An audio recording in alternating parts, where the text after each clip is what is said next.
Cédric Guéquier, bonjour. Bonjour. Vous êtes directeur général haute qualité de vie à Bordeaux Métropole, laquelle a signé en décembre 2019 une convention de partenariat pour la transition énergétique avec Enedis.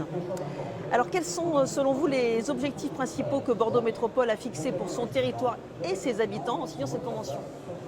Alors en fait, cette convention s'inscrit dans un contrat plus global qui est prévu pour durer 20 ans. Et donc pendant 20 ans, on va travailler, nous, en tant que concédant pour la métropole, avec Enedis en tant que concessionnaire. Et dans cette convention, on règle comment on va assurer la distribution de l'énergie et comment on va s'adapter aux enjeux de demain. Les enjeux de demain, c'est l'injection d'énergie photovoltaïque sur le réseau, c'est de nouveaux usages, c'est de nouveaux besoins, la mobilité électrique, etc. Et donc c'est tout cet avenir qu'on essaie de construire en partenariat entre la métropole et Enedis. Vient-il en soutien du plan d'action pour un territoire durable à haute qualité de vie adopté en juillet 2017 par Bordeaux Métropole, cet accord? Tout à fait. Alors ce plan, il avait 3 axes principaux. Le premier justement était autour de l'énergie. Comment assurer cette transition énergétique et comment devenir un territoire à énergie positive à l'horizon 2050. Ça passe par plusieurs actions. L'efficacité énergétique, donc consommer moins. Et ensuite produire plus d'énergie produite localement. Et c'est là où le contrat avec Enedis rentre en jeu, puisqu'il va falloir injecter de nouvelles énergies qui n'étaient pas prévues. Aujourd'hui, la France a plutôt un système d'énergie centralisé. Demain, on va passer sur des énergies décentralisées. Et donc, comment on est capable de réguler cette énergie qui arrive sur le réseau. Et donc ça, c'est une ambition importante à l'horizon 2050. Et c'est le premier axe de notre plan haute qualité de vie.